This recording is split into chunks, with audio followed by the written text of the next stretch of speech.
O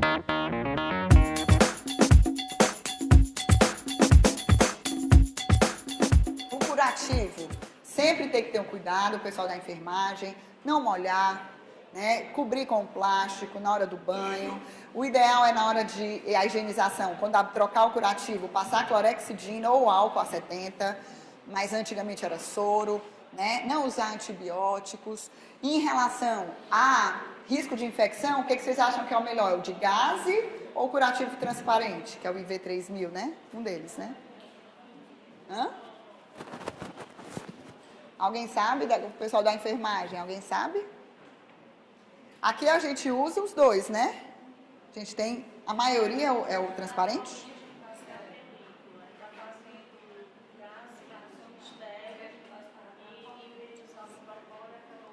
Sei. O que vocês acham que é o melhor, o de gás ou o transparente?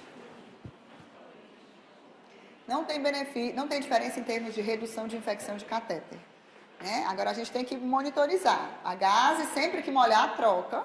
Né? Então troca todo dia, na hora do banho, depois do banho. E a película é mais fácil, porque você manipula menos e fica olhando. Mas se o doente é muito sudoreico, se tem secreção, se tem sangue, contraindica, porque vai ficar lá, porque geralmente troca a cada 7 dias. Mas não há diferença em termos de redução de infecção.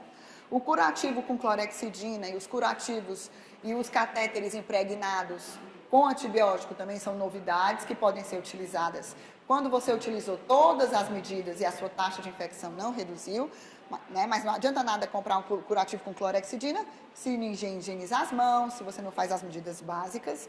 Na hora de manipular o catéter, sempre passar um álcool na torneirinha antes de desconectar, álcool a 70. Não trocar os catéteres de forma pré-programada. Então, por exemplo, eu estou com o catéter há 20, 30 dias, aí eu vou trocar porque vai infectar. Então, não existe um tempo, eu troco a cada 30, eu troco a cada 20 para prevenir infecção. Porque você troca e você passa de novo em outro sítio e continua o risco. Então, o ideal é todo dia pensar, será que ele precisa desse catéter, dessa sonda? O mesmo vale para a sonda vesical. Tirar o mais rápido possível, não tem um tempo. Deu 30 dias, eu vou trocar porque ficou velho. Se o paciente precisa, não tem sinal de infecção, não tem febre, deixa o catéter lá. E a ponta? Eu não mando mais ponta para a cultura, não é isso? Não tem mais indicação de mandar ponta? Não é. A gente não manda, isso aí, não, na verdade, não é isso. O CDC e o Ministério dizem que a ponta, ela não precisa ser mandada de rotina. Se você vai tirar um catéter, porque o paciente vai para casa, ou porque está na enfermaria, ou porque o catéter saiu, não precisa. Agora, se você suspeita de infecção, se o paciente tem febre e você não acha o foco, ou se tem secreção purulenta, você manda, tira o catéter, manda a ponta para a cultura, colhe uma cultura periférica, e se a bactéria crescer na ponta e no sangue, é a mesma, é uma embacteremia do catéter. E se o catéter for de longa permanência, de diálise, portocate, quimioterapia, que é mais precioso, aí você pode colher uma hemocultura pelo catéter e uma periférica e parear. O ideal é que se cresceu 2 horas antes, né, significa que cresceu a mesma bactéria é do catéter. Então, você pode diagnosticar sem tirar o catéter. Mas os de curta permanência, a maioria, a recomendação é mandar a ponta para a cultura se suspeita de infecção. Sempre que tiver pus no catéter, não adianta trocar por fio guia ou não adianta, tem que trocar o sítio. Pneumonia, as medidas de prevenção também são várias, né? Aqui é um paciente entubado, o CAF, existe sempre esse acúmulo de secreção em cima do CAF, e aí esse CAF, por isso que aí tem o pessoal da físio, tem que estar muito bem insuflado, porque se ele não tiver, a secreção desce e vai para o pulmão. Antes de aspirar, tem que checar isso. E aí vários fatores influenciam, a colonização da boca. É ótimo. A colonização.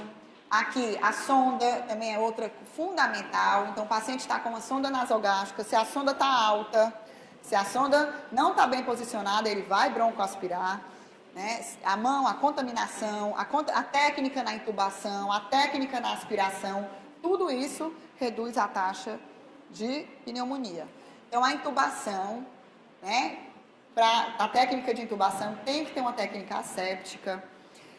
O uso da luva é estéril, apesar de todos os anestesistas usarem luva de procedimento. É ou não é, residentes de cirurgia? Vocês prestaram atenção? Não, eu já entrei. Todas as cirurgias que eu já entrei, aqui dos meus parentes, tudo, os anestesistas, a recomendação do CDC e da Ministério da Saúde e a nossa, que é a deles, e da literatura mundial, é uso de luva estéril para intubação. Ah, mas por quê? A boca é contaminada, o laringoscópio não é estéril, né? Porque a gente sabe que é um procedimento que não é estéril, mas o tubo é estéril, né? Então você vai um risco maior de contaminar. Então você pega naquela luva de procedimento que todo mundo mete a mão, então a recomendação naquela caixa, então a recomendação, então você tenta minimizar a contaminação do procedimento. Então a recomendação da literatura, dos guidelines, e o último é do CDC e da Anvisa, a gente tem várias recomendações, as últimas de 2013 no site, é o uso de luva estéril. Na aspiração também é fundamental. Aí a físio sabe bem direitinho, boca, nariz, né? É o tubo, depois nariz, por último a boca. Pega uma luva, uma mão, contamina a outra, então tem que ter toda uma técnica. A medida mais simples, cabeceira elevada a 30-45, fundamental, né? Uma das medidas mais simples e menos. Então, se o doente está a 0 grau, claro que tem as contraindicações, TCE, cirurgia neurológica, mas se não tiver, isso aqui é importantíssimo para a redução da taxa de infecção. Drenar o circuito, não existe uma rotina de troca. Ah, eu vou trocar a cada 7 dias. Não pode se trocar menos que 48 horas, aumenta o risco de infecção.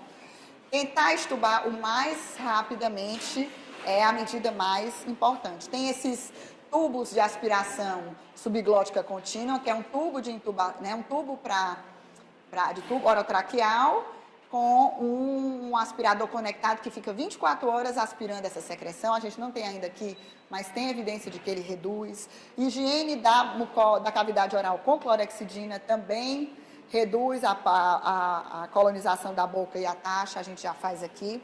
E, por último, infecção de trato urinário. Né? A gente sabe que a contaminação, a maioria das infecções vem na superfície da região genital. Então, mesmo você fazendo toda a antisepsia adequada na hora de passar a sonda, tudo perfeito, depois de 1-2 dias, a região genital coloniza e a bactéria ascende por aqui. E outra forma também de contaminar é a manipulação do saco coletor. Então, toda vez que for esvaziar esse saco coletor, né, se você ficar encostando o cálice, pegando o mesmo cálice e esvaziando todas, o ideal é um cálice para cada paciente, porque o cálice é contaminado. Aí você pega o cálice, toca aquele biquinho que drena. Aí contamina aqui, a bactéria ascende e vai pela parte intraluminal para a via urinária. Então, medidas fundamentais. Na hora de passar a sonda, eu sei que alguns cirurgias passam sonda, não é a enfermagem. Não adianta passar só a clorexidina ou povidina, e nesse caso não é alcoólica, é a aquosa. É o único caso de usar, sempre na degermação cirúrgica, a gente produtos, faz uma degermação com sabão, degermante, e depois o alcoólico, exceto as mucosas, né, que não dá para passar álcool. Então, lavar com água e sabão ou com degermante e depois passar a clorexidina ou povidina em aquoso. Deixar sempre a sonda drenando por gravidade para não refluir. Nunca abrir o sistema e não contaminar a bolsa coletora. Não há indicação de troca sistemática, antibiótico profilático e nunca, jamais, em tempo algum, mandar ponta de sonda para a cultura que não tem indicação. E por último, a prevenção de infecção de sítio cirúrgico, né? Aqui a gente vai passar mais rápido, algumas coisas mais básicas. Então, as medidas de prevenção. O ideal é internar na véspera, a gente sabe que aqui muitas vezes não é possível, o doente está na cardio, descompensado e depois opera. Mas quanto mais tempo internado pré-operatório, ele coloniza a flora, tem uma chance maior de infecção, controle das doenças antes, preparo da pele, a gente vai falar.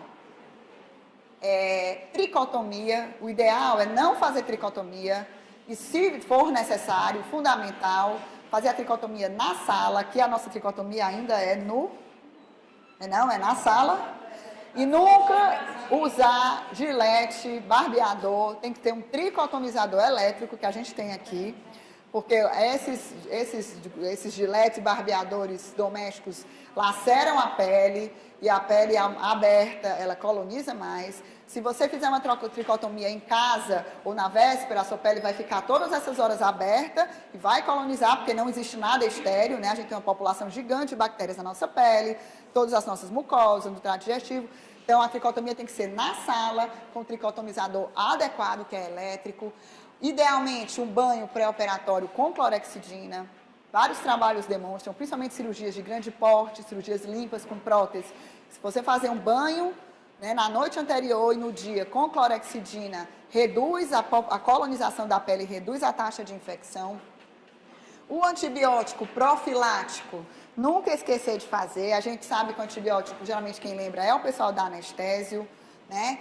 Ele tem que ser feito imediatamente antes da cirurgia. Aqui são estudos que mostram a taxa de infecção e o tempo. Então, aqui é a incisão da pele.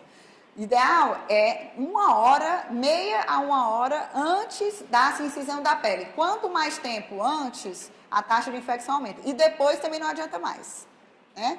Então, na indução anestésica, 30 a 60 minutos antes da incisão da pele, enquanto a pele está aberta, vê a meia-vida do antibiótico, geralmente é o Kefazol. Então, a cirurgia demorou 4 horas, tem que fazer um repique da dose, porque a gente tem que manter níveis séricos dobrados do antibiótico para penetrar, né? Então, ou então, se o doente sangrar muito. Se o paciente tiver um sangramento mais de 500 ml, sangrou tudo, sangrou muito, o antibiótico foi todo. Então, o ideal também é repetir a dose do antibiótico.